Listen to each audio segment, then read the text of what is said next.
Kaminsky, Bucky good in the ball. Santel all the way to the basket. Foul. Lays it in for two.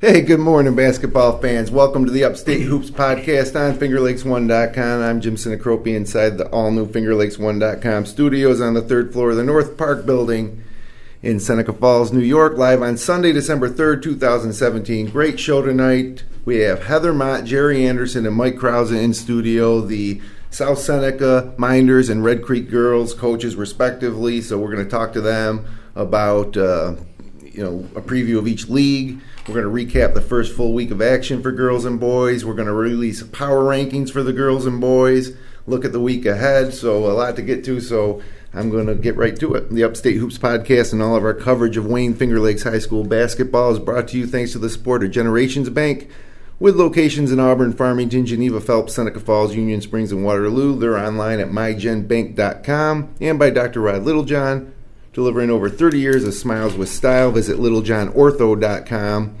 And Bill Cram Chevrolet, where you'll save plenty on 5 and 20 between Seneca Falls and Waterloo. Browse their full inventory of new and used vehicles at billcramchevrolet.com.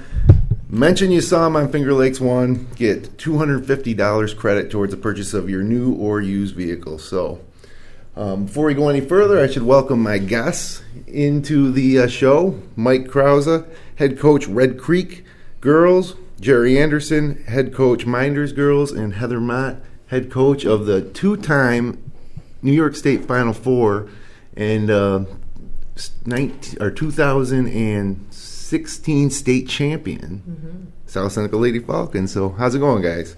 Very good. Good morning. Before we get going, I kind of want to ask you guys each one question about your teams, and we'll start with Coach Mott. You're coming off two straight Final Four teams, but you lose Emily Lavarnway and Kelsey Shawless and Bailey Mingus and who I'm missing more, Mackenzie Kenyon.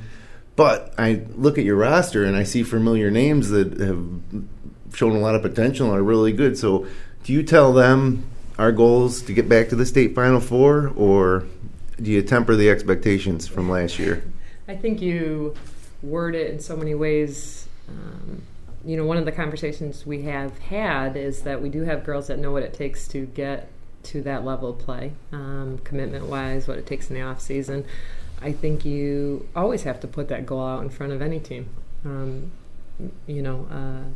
We have high expectations.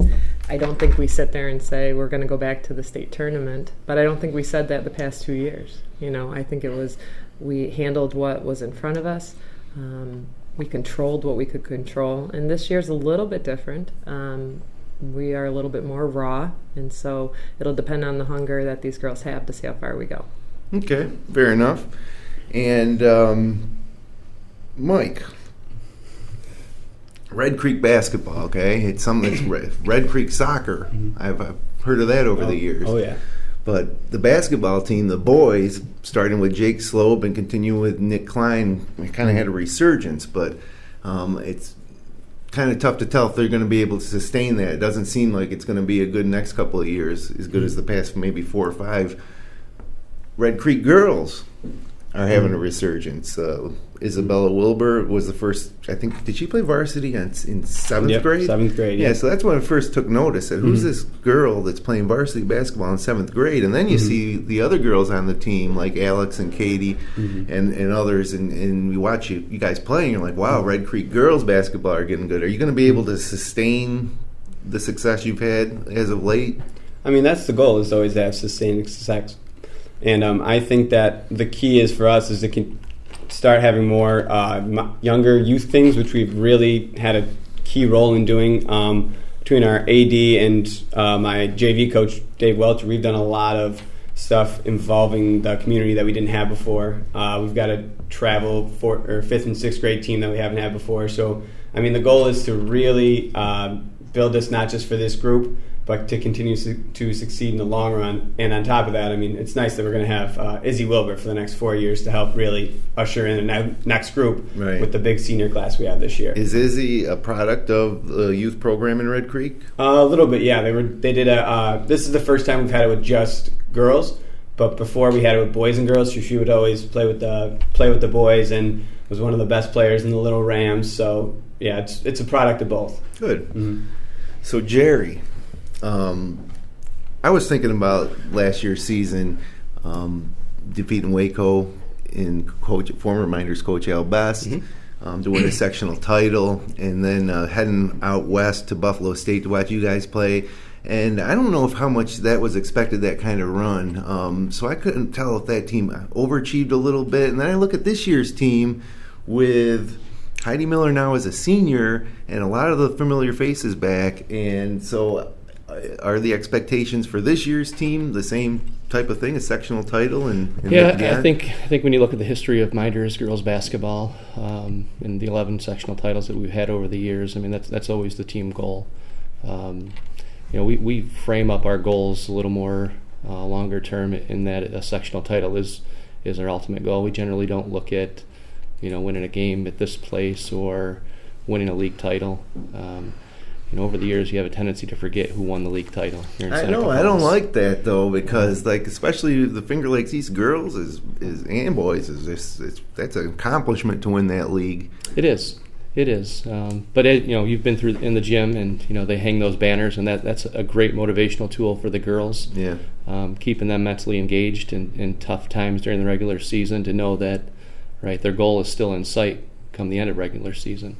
In terms of last season's performance, whether we overachieved or not, I don't know whether we did. We had some really good role players, We had shooters that shot the ball. We had defenders that could defend, and we had a lot of key role players. So we lost 3 seniors from that team. Schaefer, Case, and Tilton. Right. So best shooter, both 2 great 4 shooters. Years on the varsity. So that's a lot of maturity, a lot of experience. Schaefer may have saved that season in the quarterfinals with the block in regulation against Livonia. Absolutely, yeah. So, okay. We'll get back with these guys and talk a little bit more in depth about each of their squads in the leagues. But first, we want to take a look at all the action. It's been one first full week of action here now in the 2017-18 season. And probably the highlight of the season had to be a shot Taylor Clements made against Canandaigua that was on SportsCenter's number 3 top 10 play. And so we're going to play that for you real quick right now. Hung out on the court pregame. That's cool, man. Looked like you got some waffle fry. There you go. A high school basketball number 3, Newark Central High's Taylor Clements. Full court buzzer beater. Another look at that one. Nothing but net. So not bad. Not bad at all. Yeah. With the left hand. And then last night we were at the Waterloo Hall of Fame Classic. So that's going to dominate a little of this discussion of the past week. So let's take a look at all the action from starting with Tuesday. And last week on this show I mentioned that I thought Geneva was going to be a bit of a sleeper this year. And so what happened? They came out before anybody else and lost their first game to Gananda on the road badly. They lost by 12. But that made me also say, geez, maybe Gananda's pretty good. They lost Enrique Mossman. They lost Chamberlain. But apparently they have a freshman guard named Gabbert who's ready to pick things back up. So we'll get a look at Gananda on Thursday against Clyde on Finger Lakes 1. Then on Wednesday, kind of a tough day for the Finger Lakes East boys, but they've been scheduling tough. Pelmac Hornell, 58-37 Hornell wins. Penn Yan beats Waco, though, 50-47. Newark, in that game that Clements made that 3-pointer at the end of the third quarter, was all for naught. Canandaigua wins 58-52. Again, Newark playing up there against an A1 opponent. Wayne playing up from A2 against an A1 opponent without Braden Zunlovic, still out, hoping to maybe be back by January. They lose 58-44. Romulus boys beat Hammondsport 47-44, and HAC edges Honeoye. And then on Thursday, it was Dundee rolling all over Canasteo Greenwood. And let's move this down a little bit here. Sorry about this. Let's go. There we go. Thursday. This would now be Friday's games. Gananda comes back and loses to Mid Lakes, another Finger Lakes East team. And then the Waterloo games. And this was probably the shocker of the week. Geneva edges Weedsport by 1, and Geneva edges Lions by 1, and Lions had control of this game until Geneva found the ball back with down 1 with about 10 seconds left to go, and this is what happened. Adrian Porter with the basketball.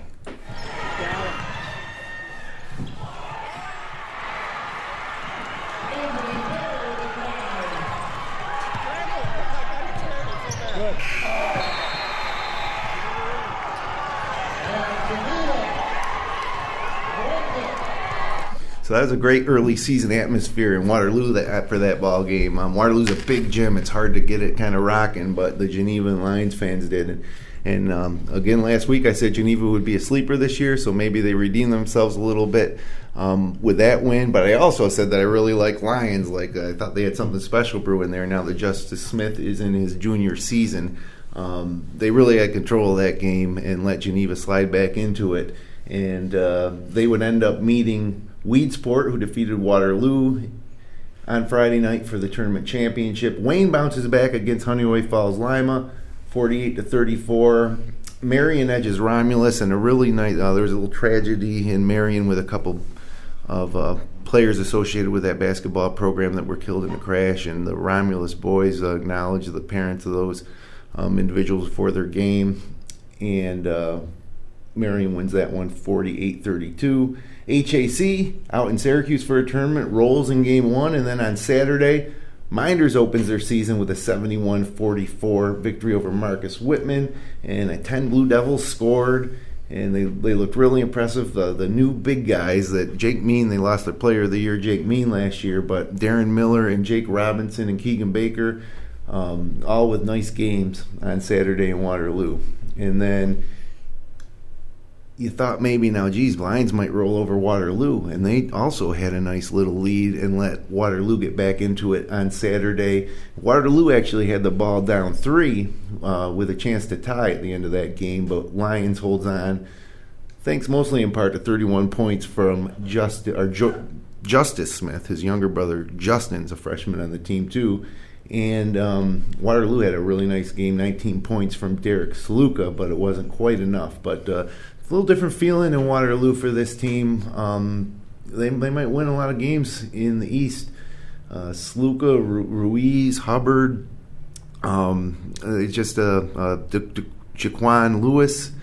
I was kind of impressed with Waterloo and the way they played, especially on Saturday.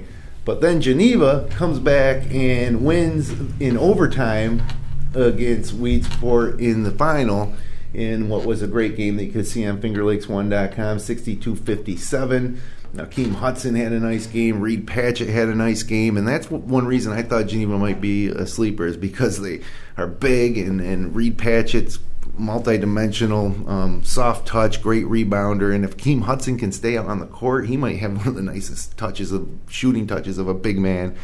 And then Newark played Jamesville DeWitt, and this is a trend that Newark usually does in the early season. They schedule up and play tough teams, and they were winning by 4 at halftime, but JD turned it on in the second half and rolled away for a 20-point win. And HAC wins that tournament they were in out in Syracuse, so they start the season 3 or 4-0. I think they might have won another game, but 56-52 over Faith Heritage. So let's take a look at the girls' week that was. And where are we? That's Tuesday. Yeah, that's where we want to be, right? Or Monday. Was there games Monday this week? Nope, that's not. It's Tuesday. Started out the week, and it was Clyde Savannah losing to Rochester Academy. No, they beat Rochester Academy. That score is reversed. And then Mike's Red Creek squad beats Phoenix, who was Class A last season. They're Class B, but great win, for Red Creek to start the season. Romulus beats HAC 56-39, and HAC's got a good team there. Nice win for Romulus, and they're kind of a team that keeping my eye on this year. Again, about 5-6 years removed from a state title.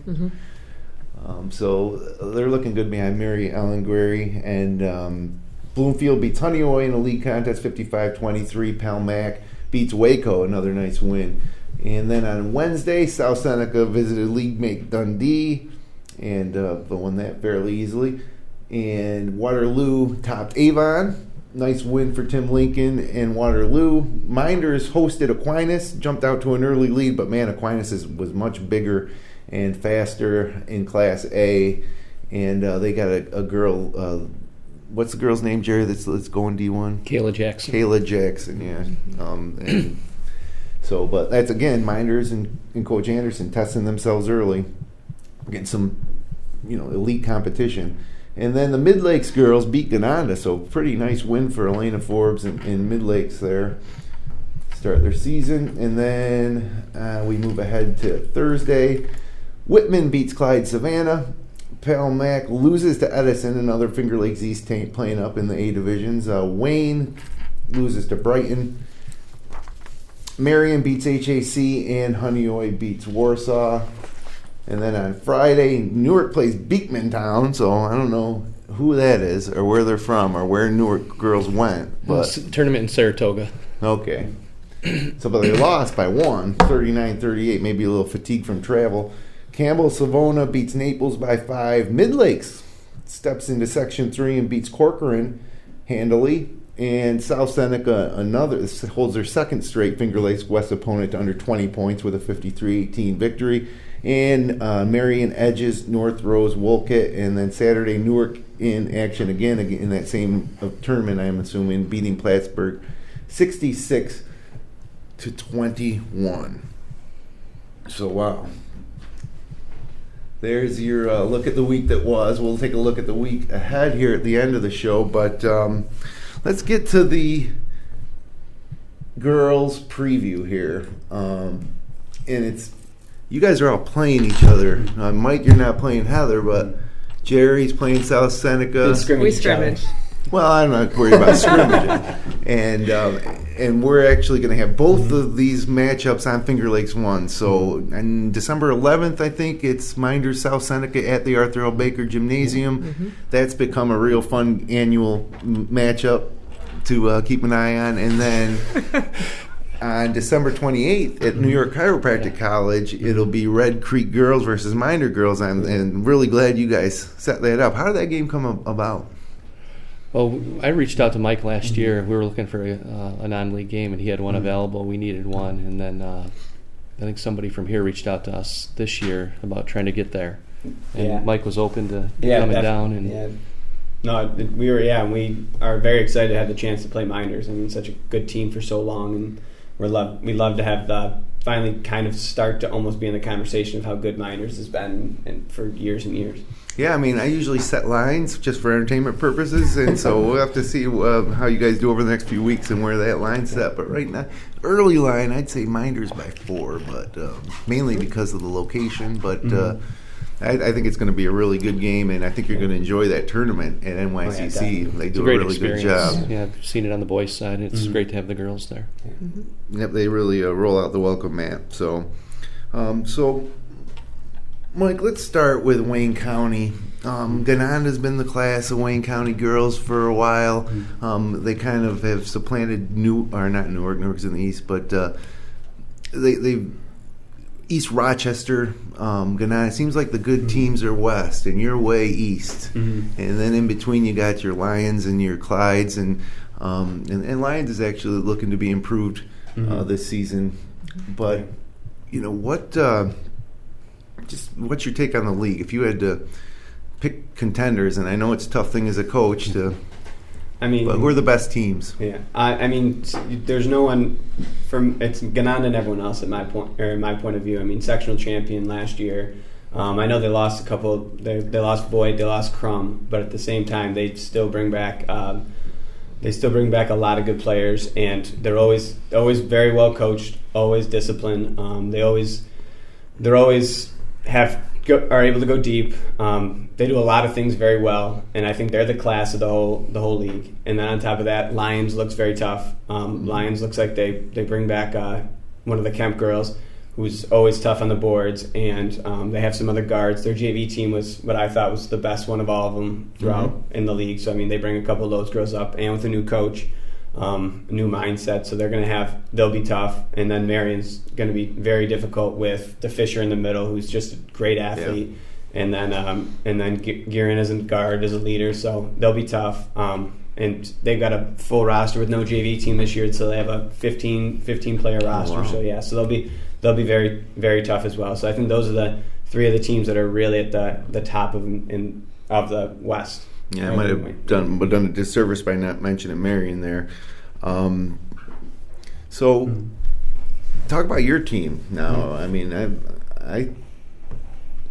I think I'd love to see both Gananda, and I saw Gananda play last year, actually against South Seneca up in Bloomfield, and Sam Crum didn't have a great game, but I noticed all these other players that were playing pretty good, and Gananda really hung around with a state caliber team late into that game with their best player having an off night. So, talk a little bit about Gananda first, and what makes them so good. You mentioned the discipline, but can you think of some of the players that are coming back? Yeah, I mean, they have a couple players. We have Becca Reeves is a very good guard. She's her fourth year on varsity, so she's going to be a handful. When we saw her over the summer, she was very physical, really took over that leadership role. They also have Peyton Daffer, who's, daughter of a coach, so she knows what she's doing. She's plays tons of AAU, tons of basketball, so she's going to be very tough. And everyone else they have, they're just continuously deep with their roster, and we see Coach Musman as at everything. She was at our first game. She's all over the place, scouting, making sure that they're ready for every game. So I think it's just it's how good of a job she does every year is really the key to why they can sustain success for as long as they have. Sure. And now, we talked about Izzy Wilbur a little bit.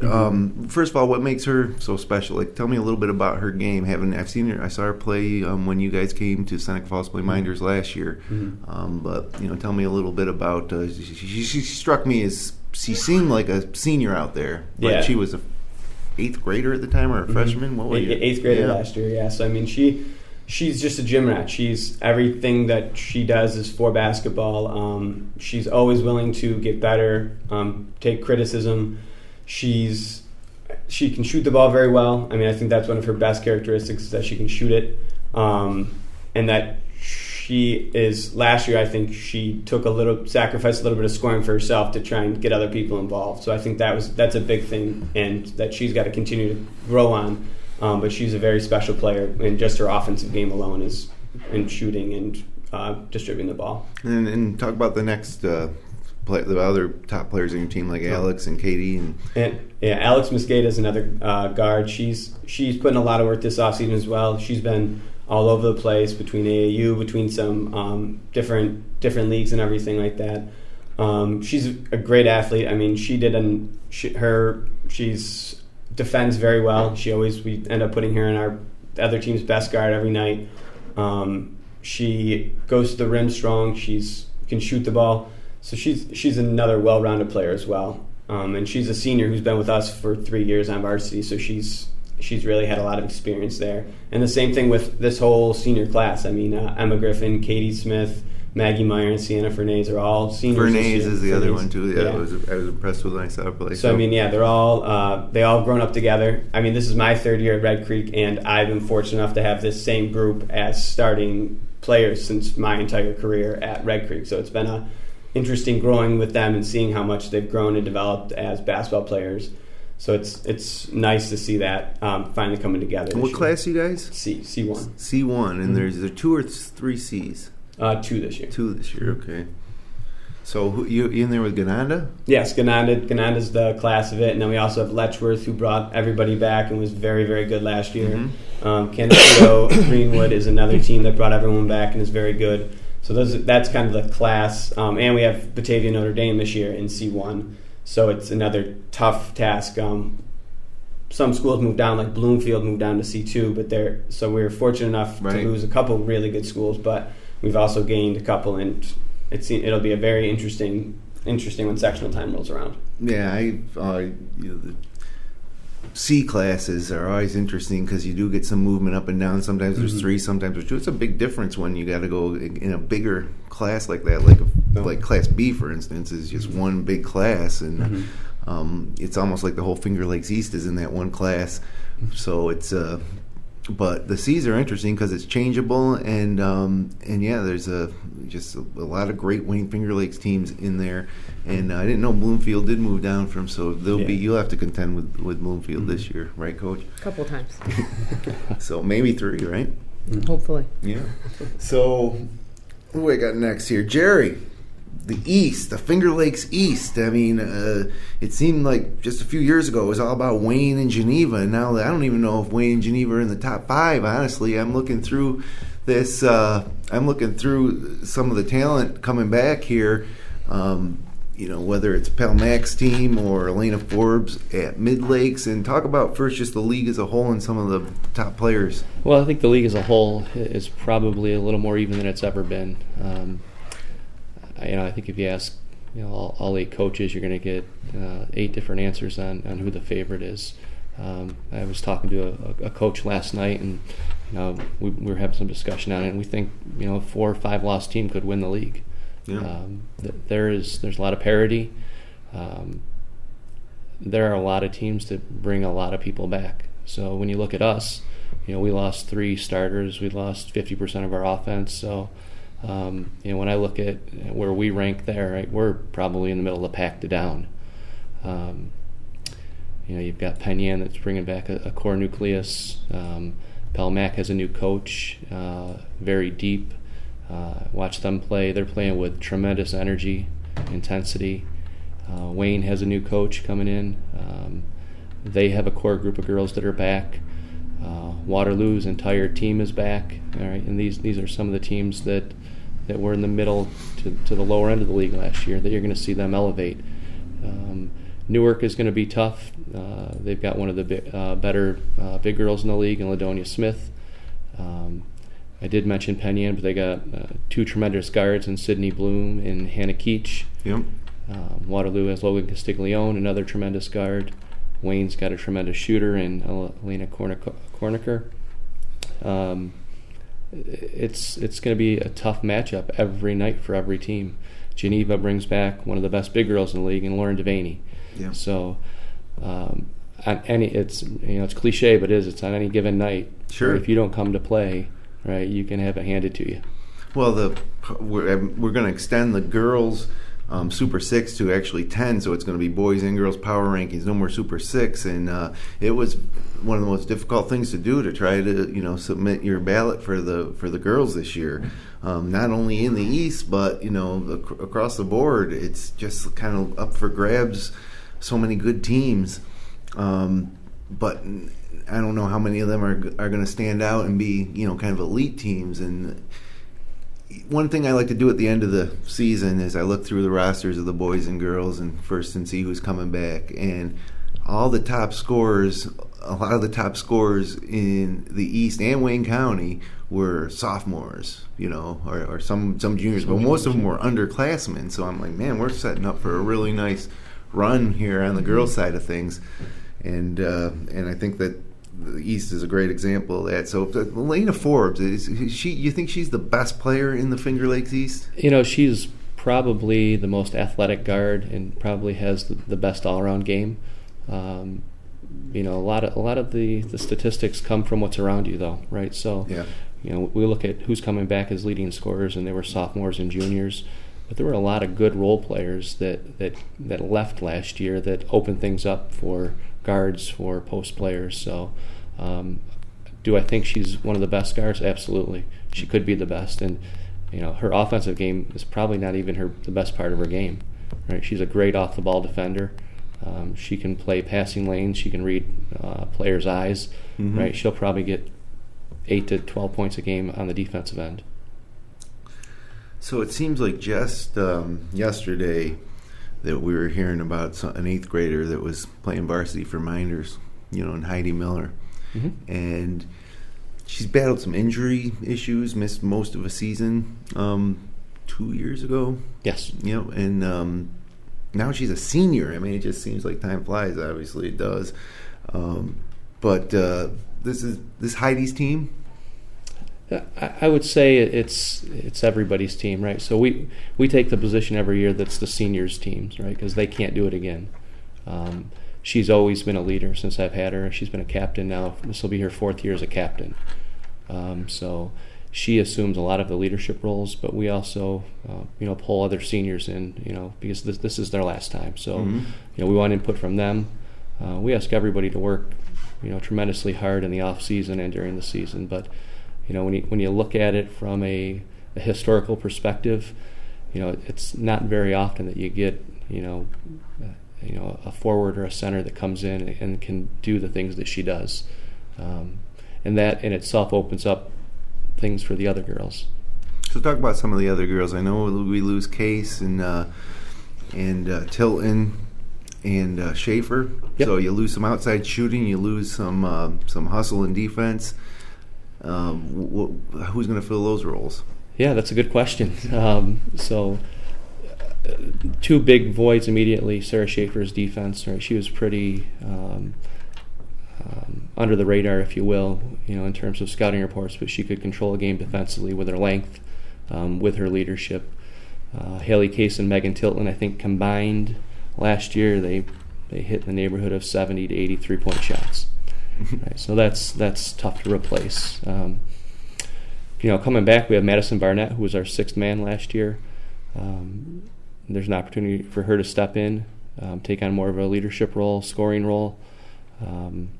We bring Hannah Lang back, who played 2 years ago, took her junior year off to focus on her academics and get things in line with school in terms of college prep.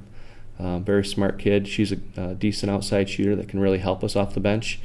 But when you look at the season, you're always looking to see what you're going to get from the bench, right? You can generally count on, X number of points, X number of rebounds from your starters, right? Yep. And, we try to get anywhere from 12 to 18 points a night off the bench. And if we can't do that, generally we're going to struggle. So I also noticed that I wasn't sure who was going to run the point. Kayla Snyder ran the point a little bit against Aquinas, so I went to that game. Maddie Barnett handled the point a little bit. Who's going to be handling the ball, or is it going to be a shared responsibility? It's likely going to be shared. It'll depend on what we see in terms of defensive pressures. But Hannah Brown-Trice will play a lot of the 1. Madison Barnett will play the 1. We have an 8th grader that we have up with us that she broke her wrist in the preseason. That Gretchen Prine. I coached her in soccer. My daughter's in 6th grade, and they were on like the same soccer team, and now she's on varsity. But I think that I think she belongs. I think that if she gets healthy, she probably could help you. She looks small, but she's tough. Yeah. We think she's going to be a special player. We don't bring 8th graders up that we don't think aren't going to be special. The last one was Heidi. And prior to that, it was a long time ago before we had somebody at that age up in the varsity. So when do you expect her back? Sometime soon, or? We expect her back, I would say, sometime January, possibly. That could be adjusted a little bit here and there, depending on her recovery. Well, the East is going to be wildly interesting, I think, this year for the girls. I think that there's 6 teams that could win it. Am I crazy? There might be 8. Yeah, well, there might be. If you throw Waterloo in the mix, well, they had a nice win over Avon. I wasn't really counting on Waterloo, but Logan Castiglione's a senior Waterloo now. has everybody back. They bring back a coach in Mike Bree, who's coming back to the program. Yeah. Helping out Tim Lincoln. So, there's a lot of coaching knowledge there. These guys know the tips and secrets in motivating and engaging players. So, it could be very interesting for Waterloo.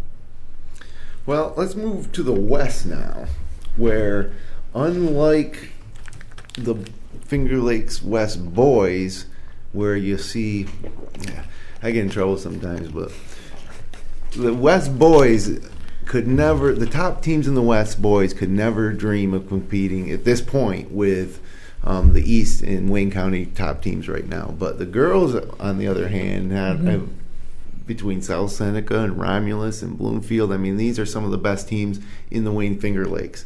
So I hate to keep harping on the fact that you went to state Final Fours, but how often can I talk to a coach who's been to state Final Fours about their upcoming season, and how much of that experience is going to help your team, win the league, win games this year, because a lot of new faces in new plays are stepping into bigger roles now. Right. And so, yeah. So I think, when you have a team that's been together, so the two state teams were together for 5 years. Actually, since, the early days of youth basketball, a new year, a new chapter, kids can step into new roles and come out, I would say, from under the positive shadow of some of those girls that have left. And so this year, I guess we'll start the Finger Lakes West discussion with South Seneca. Yeah. I'm expecting great things from Jenna McDonald, from Jade Parsons, from Skylar Shawless. South Seneca has a unique tradition of it being a family affair. So I have triplets and a sister. I have the Fletcher girls on my team. I have 2 Shawlesses on the varsity. Who's the new Shawless now? Logan Shawless. Logan. So Kelsey's out, Logan's in, Kelsey's out, Skylar's still Logan's there. in. So that dynamics. And we have the youngest Shawless on JV. So that brings a closeness on the court that's unique to coach. And to commentate, so good luck with that. Right. You'll only have to use 2 names sometimes. So I think the energy is there. And if I can transfer that into what I'm looking at the league, we've been watching the league I've been saying for 3 years now or so. I said these teams are coming, because they were young and raw and energetic, and they're here now. When we talk about the HACs, Marcus Whitman's got a new coaching staff in place with a lot of energy. Red Jackets arriving. Sydney Close? Yes, right. You know what, a 10th grader? She's only a 10th grader. Yeah, again, I keep looking at these rosters, and they're young, the top scorers are right. young. And then you have some teams that are more veteran, so your Romulus and your Bloomfield. I'm thinking they're thinking it's their time. To arrive. They've been waiting for Lavarnway and Kenyon to graduate. They've been waiting for them to leave, but we haven't gone away. So I think it's going to be a really competitive though this year. Yes, I think so too. So that's what we're preparing for. So looking at one, Emily Lavarnway is just a once in a century athlete. She was a state pentathlon champ, twice, 2 times. So twice. Obviously, she brings intangibles that nobody else could ever bring to a basketball team. And I always felt a little bad for Jade Parsons because I know she works hard, and I know that she's a tremendously talented player, where in any other situation, everybody just be saying, oh, Jade Parsons is great. Are people going to try to compare her to Emily now that she's stepping into her position? Because Jade is actually a true center. And I think when you coach girls basketball, it's rare sometimes at the high school level, maybe some of the other coaches can agree, that you have a true center. Emily was diverse in that. I mean, you could play Emily at the guard, at the 3, the 4, the 5 position. She'd play anywhere you wanted her to play, really. Maybe not the point guard. But, Jade has different skill set and different talents, not really comparable to Emily. Yeah. It's her time to start to be her own person and really dominate as a center. Yeah. I mean, she's an incredible passer, so I'm trying to get her to understand you can be an incredible scorer, but she really does navigate the ball well and find our guards. So, and she saw a lot of time on the court for the the run last year to the state Final Four. Right.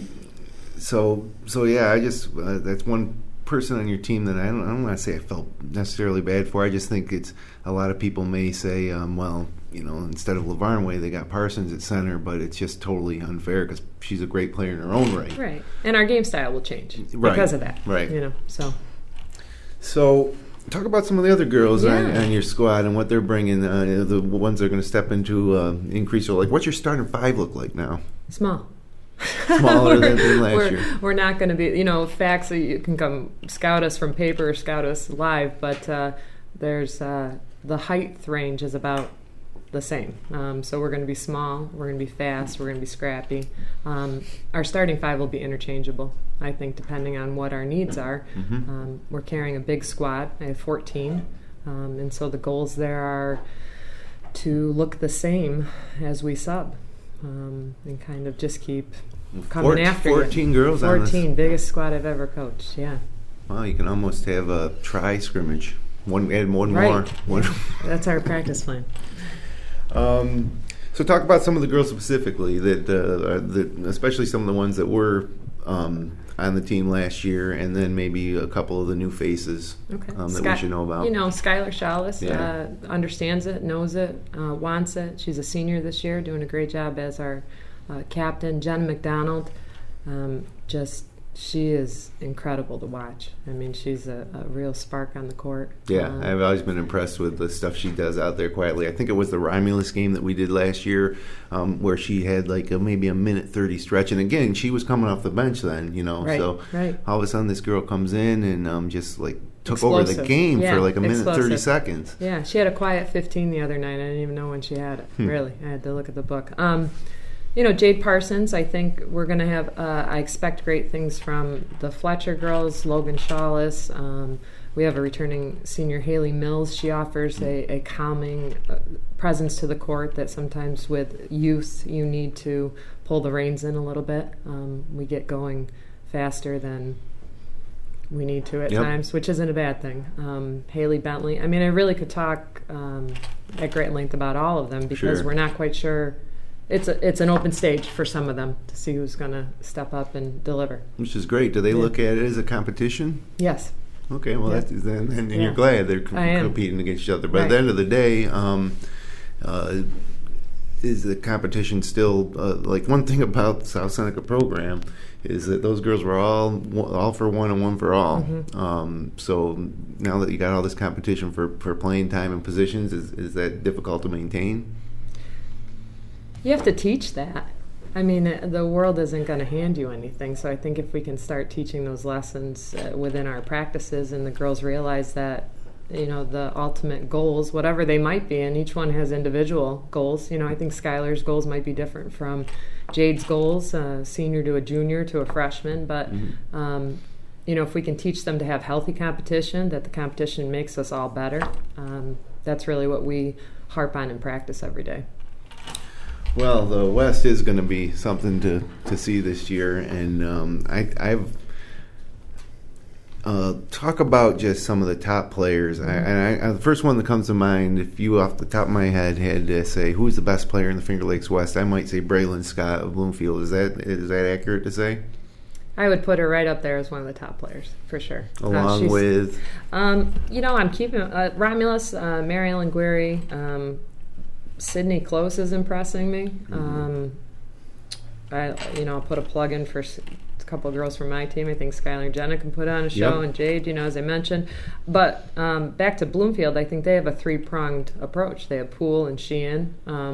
Those will be, I think on any given night, if you close out one of them, those two other girls have the opportunity to step up and can do some damage. Jalen Noden from and HAC. I've watched them. Yeah.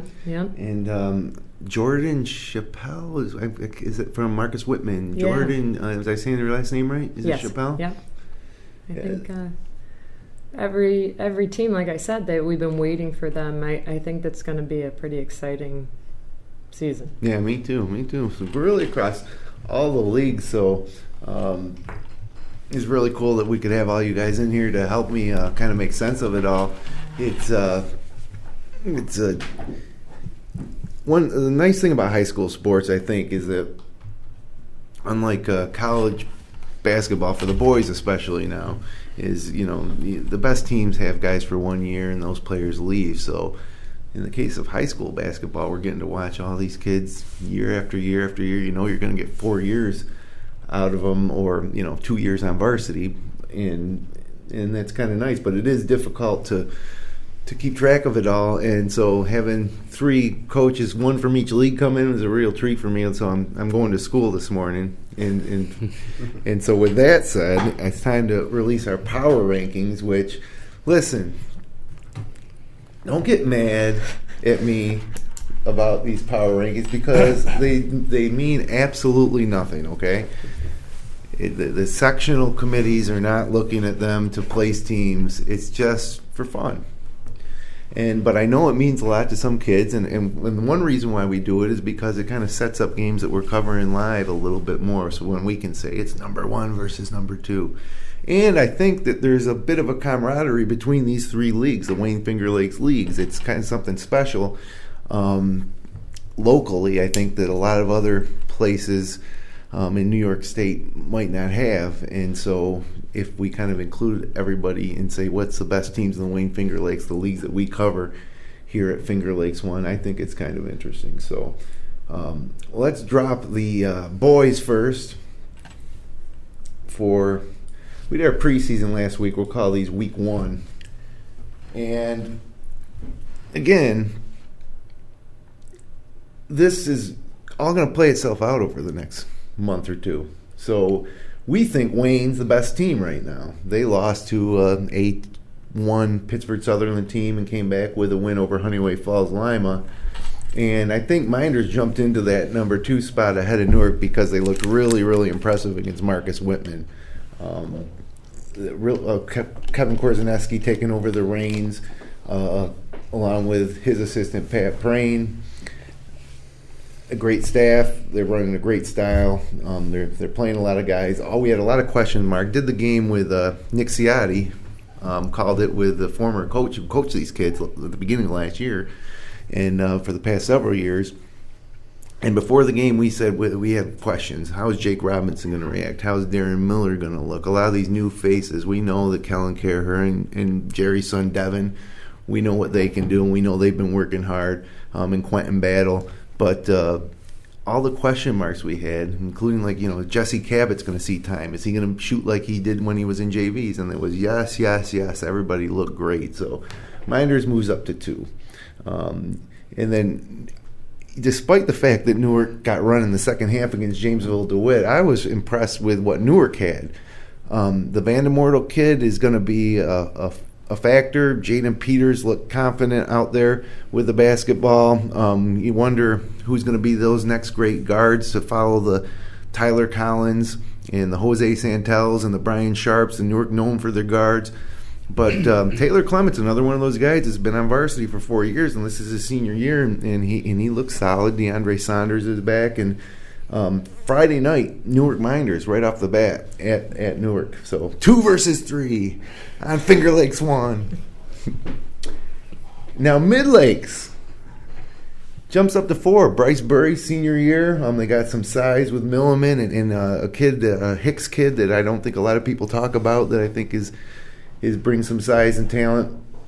They got that big win against Geneva, which seeing what Geneva did over the weekend makes that win even more impressive. And wait a second. No. It was Gananda. Gananda beat Geneva. Mid Lakes beat Gananda. So that's how we do the math around here. And then Clyde Savannah, who hasn't played yet, number 5. Derek Chance is a senior. Marcus Chance's brother's on the team. There's another Chance on the team. There's 3 Chances on the team. And Drew Carnevale sprained his ankle, but hopefully we'll be back by the end of next week, so we won't miss him against Gananda. And then there's Geneva, number 6. Brian Miller admittedly tries to make it ugly, tries to play half-court game, slow it down, and he was successful in doing that and won 2 games, which I thought that they were perhaps overmatched. In A2, 4-5 years removed from their last sectional championship with Jordan Donahue and Junior Sims. I think that program's back on the rise. And then Lions went 1-1 this weekend. Kind of shocking loss to Geneva, even though Lions is C2. We expected them. They had control of that game. Justice Smith scores 31 points, and they just eke by Waterloo in the consolation game. So they dropped. I think we had them 4. They're down to 7 this week. Gananda Blue Panthers break into the top 10. And poor Penn Yan did nothing wrong, but they dropped 2 spots to 9. And HAC at 3-0 moves into number 10. And really we could have thrown in 1 of 5 or 6 teams into 10. So anything can happen. And so don't email me and tell us, that we're idiots, because it's all going to play out, okay? And now come the girls, and this is making me nervous because I got 3 coaches in here, and I know that our initial girls ranking is probably going to look nothing like the way it looks come February, but there we go. Mid-Lakes, number 1, mainly because they handle Gananda so easily. I mean, we're trying to figure this thing out here. And then parts, I know a lot of us wanted to put South Seneca at 1. And, Mynderse a defending Far West Regional Class B champ. And then there's Bloomfield, another team from the West. Red Creek at 5. Red Jacket at 6. Palmac at 7. And then Newark had a great showing. They lost to Beekman Town, but they came back. And there was a lot of new names with some big numbers next to them in the box score. Romulus may be underranked at 9, and Marcus Whitman girls at 10. And again, there's probably another 5 or 6 teams receiving votes that could slide into there over the next week with a couple wins. So, coaches, what do you think of this? Is it accurate? Is it way off? Do you like I got 3 coaches all in the top 5 right here. So, what do you think? If anybody, just jump in. Mike. I mean, it's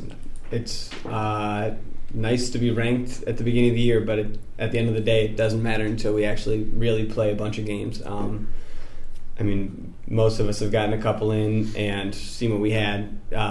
We also don't know what the other teams are going to be like that we're playing. Who knows if any of the teams we've played are going to be very successful this year. So we'll see. We'll see how it goes. But yeah, it's nice to be ranked off the start and nice to see it early in the year.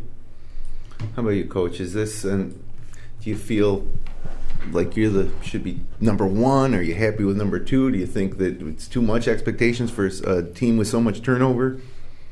I'm iffy on it, actually. I'm not sure. It can be motivating. You want to maintain that. You want to get after that. I'd love to be number 1. I don't really know that there's, like in our discussion, that it's really going to play out on the court. So these rankings can be motivating. Pressure, I think that's part of the game. So I think we just got to use it to our advantage. Yeah, and I do agree that all of this will change over the next couple weeks in one form or another. It's a lot of balance, and it's going to be really interesting to see the first couple weeks and see some of these teams take the court. But Jerry, you are up there with Mid-Lakes, a couple of Class B teams, but Geneva. This is the thing that's hard. How can Geneva or Wayne not be in there, and a team, a Class D Romulus can be in there, right? Is it hard? Like, that's one of the difficulties in evaluating. What would happen if Romulus played Wayne right now? Yeah, I mean, we got to put this all into perspective as well, right? This is fun. This is good for the viewers. It's, it can be good for the coaches, as Coach Mott said, is motivating. It can be bad for the coaches, right? It can be the Sports Illustrated cover curse, or the the Madden NFL cover curse. But I look at that list and I can probably argue that there's five teams there that will probably be in the sectional finals next year or this year, potentially, definitely in the Final Four of their classes, but have legitimate shots at sectional titles. Provided they stay healthy and they take care of business. But it's a pretty concise list, and when you get into the D schools versus the A schools, you need to recognize and represent those smaller schools as well, because they play good basketball, right? The A schools might not always play the D schools, so we can't hold that against them. Yeah, and you can't you can't see, it's like in college basketball when you might have a really good team at Colgate, but they won't let Syracuse come play them at Colgate. Right. Colgate will come to the Dome, but there's a whole lot of reasons for that, but yeah, and the one thing about the power rankings I will say is I think it helps us identify the sectional championship contenders. I think if you make those top 10 power rankings, then you, in our eyes, or the eyes of basketball fans or any of our team that votes on this thing, your goal should be to win a sectional title. So, and with a lot of teams in the same class, in the top 10, that only one can do it. So, okay, so real quick here, running a little late. We got to get to the week ahead. Tell you some of the games here on the boys' end. Mynderse hosting Avon on Monday. Dundee are hosting Bradford. Actually, I'm not going to read all these. I'm going to just look at some of them. Coach Mott, you get on the court against Traveling to Lima Christian. Is that right? Or no, this is the boys. What am I talking about? Well, good that I can make this broadcast because Lima Christian, we had to postpone that. They've injuries or something. Yeah, so hopefully their team becomes healthy and we can play that later on in the season. Yeah, they were supposed to play the Bloomfield boys. Right. So, anyways, that's postponed. Tuesday, Slate has Penn Attica, Webster Thomas at Newark, Clyde at Red Creek, getting things kicked off in Wayne County for the boys. East Rochester Sodas, that should be a good game in Wayne County. Wednesday night, Mid-Lakes host Livonia. Naples Whitman has become a little bit of a West rival. And South Seneca boys will then finally be in action now when they host Red Jacket. Bloomfield at HAZ, that should be an interesting one. Thursday night, more Wayne County action with East Rochester at Williamson. Gananda at Clyde, Savannah on Finger Lakes 1. I'm calling that game with Kevin Sharp coming on board. Nice. So I'm really excited about that.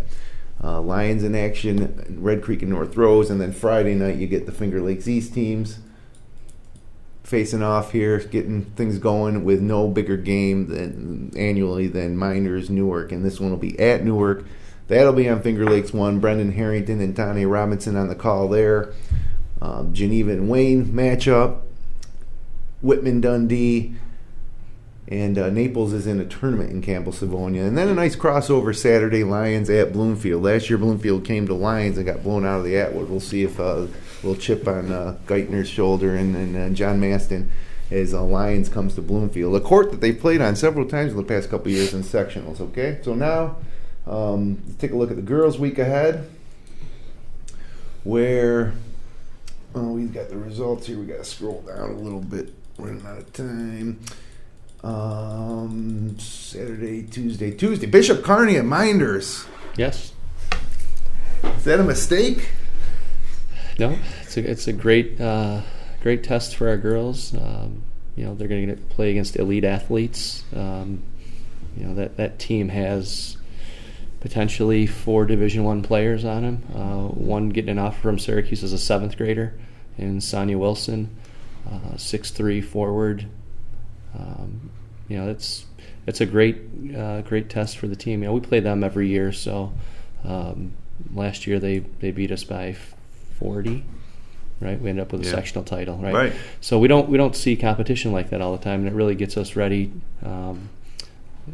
for that next game or games to come. Right. So we're gonna play elite athletes on Tuesday and come in and face our first league opponent on Friday.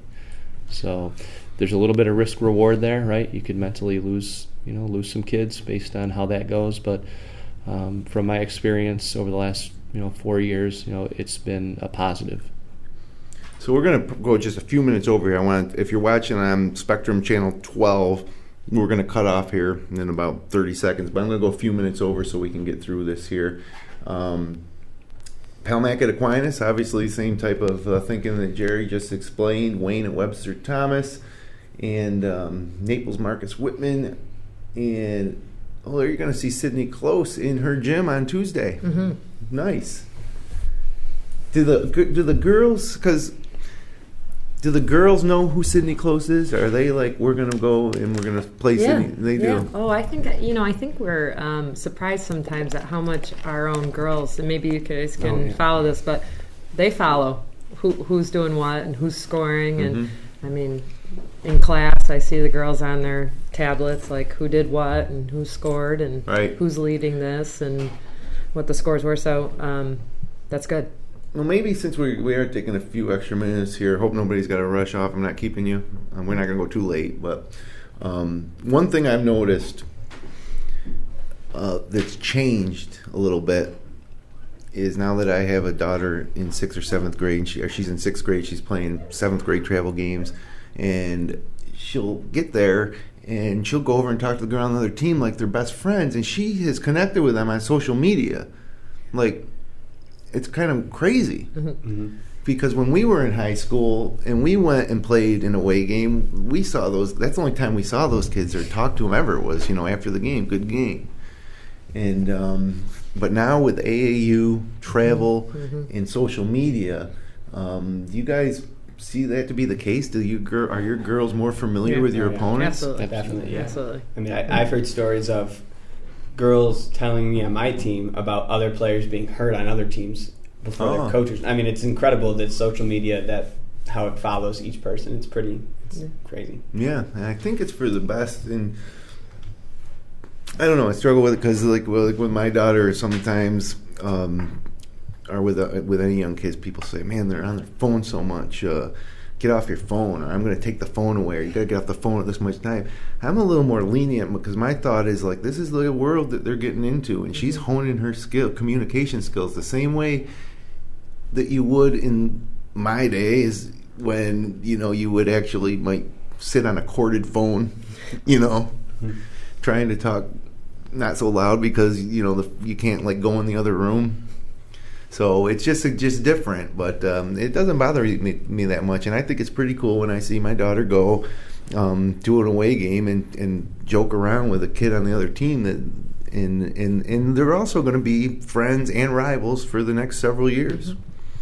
So definitely something that I've noticed over the past couple of years is just the proliferation of social media and how the world has gotten smaller. And the boys' side of things, I see this a lot too. I see the game will end, I'll go home, get on, look at Twitter, and players are going back and forth like, "Hey, good game," or "Hey, you got lucky. We're going to get you next time." And it's pretty cool. It's just different, and I also think it's led to the point where, especially with the boys, you got a big game like Newark versus Mynderse. You know who's going to be in the crowd is Bryce Burry from Mid Lakes, unless he's playing. I guarantee it. These kids are going to other games, to scout a little bit, but just because they're interested to see who's going to win.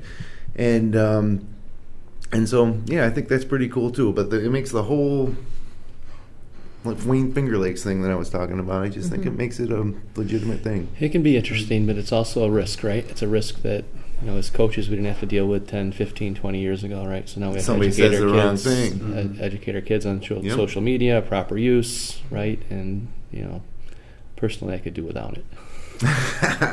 Well, we'll have to agree to disagree on that. But, yeah, it is true. They slip up. That's another thing that's very public. But it hasn't happened too often. There was a couple incidences over the last 2 or 3 years that I think may have resulted in some type of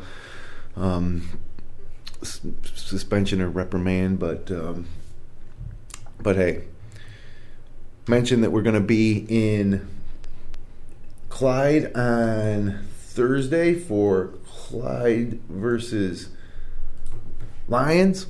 Or Gananda versus not Clyde Lions, Gananda Clyde. I've had a long weekend so far. Gananda at Clyde, 7:30. Wayne County boys basketball, and then the following night, Mynderse Newark.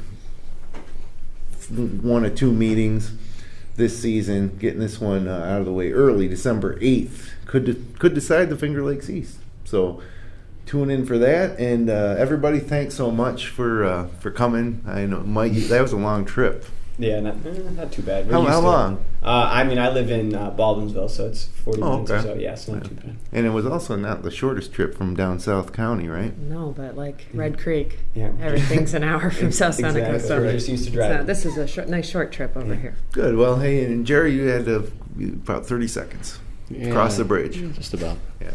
Well, good luck, you guys, this season, and we hope to be covering all your teams deep into February and March, and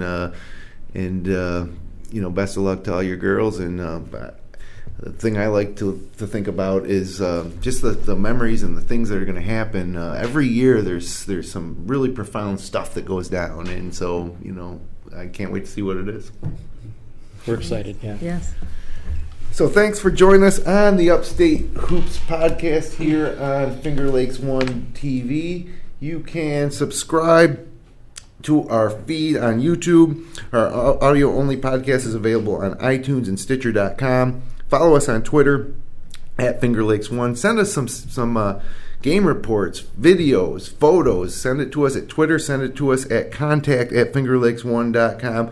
Archived episodes are available at fingerlakes1.tv, and this podcast airs weekly on Tuesday night at 7 p.m. on Finger Lakes One TV, or Finger Lakes TV, Spectrum Channel 12. You can also find our show, live stream games, and local news, weather, sports 24/7 on the free fingerlakes1.com Android or iPhone app. For Heather Mott, Mike Krauza, and Jerry Anderson, I'm Jim Seneca. Have a great week, and we'll see you live from Clyde Savannah High School on Thursday night.